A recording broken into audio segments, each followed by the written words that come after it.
called Danfoss. It's a 10-story skyscraper that has a sheep farm beside it in the middle of the countryside in Denmark that works on renewable heat.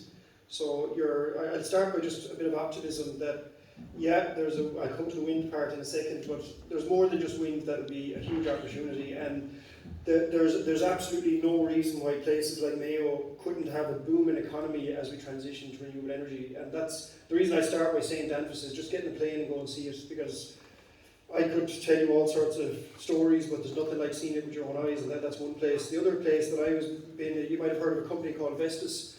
They're the largest wind farm company in the world. They were actually an agricultural engineering company, and if any know Ballyhonus, we have a few agricultural engineering companies like Major Steel and Agri Spread and Cash's Engineering, and I'm expecting all the checks after plugging them all there. So when I first went to visit their factory, you can imagine the mirror image that was going on in my head when I saw that Vestas had originated as an agricultural engineering company. Then in the 70s, the reason the Danes started inventing the turbine, back to what you were saying, Kevin, about people often say, oh, we're only a small dot in the ocean compared to China. If the Danes didn't invent the wind turbine, where would we have all been? And then they, as a group of 5 million people, took on that challenge in the 70s, and look what they've done for the rest of the world by doing that. But Vestas refocused itself from an agricultural engineering company to a sustainable energy company, and now is the biggest company in the world that's supplying wind turbines. They're by number one in terms of all over the world how many wind turbines they sell. And again, that's a small town. Ringkøbing is where I was. Looks very like Ballyhonus, in a place that they refer to in Denmark as the rotten banana because of its economically left behind, you could say, like some parts of the West. But renewable energy has brought a whole new opportunity, because it's a way for rural economies to refocus their efforts into a whole new sector that they generally have a bit of an advantage in compared to urban areas at doing. So there's definitely loads of opportunities.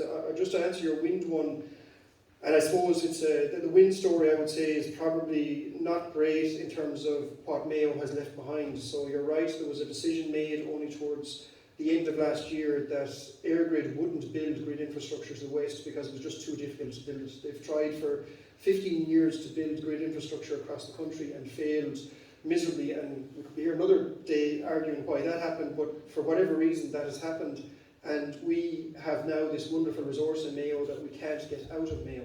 So there's no way of getting it from Mayo to the demand centre, which is effectively Dublin or the eastern coast. So that's back to why, let's say, from what Barry said earlier, that hydrogen is probably going to offer a real great opportunity now. Instead of, let's say, us exporting our wind energy from Mayo into other parts of Ireland, perhaps hydrogen will offer a way for us to get it out of Mayo to other places. So instead of building power lines, which they've effectively given up on for at least 7 or 8 years in doing, that maybe we can produce hydrogen and sell that. But I would say, for anyone who's interested in this sector, like as somebody who was in the heart of the wind business, I think it's an incredibly sad situation that we've got to, that we weren't able to bring the people on the journey with the cables. Like as in, I think it became a kind of, not in my back garden, this has been imposed on me, I don't know why this is happening, I don't want it, this is interfering with the landscape, but we probably didn't, that didn't kind of get overcome, the people didn't come with it.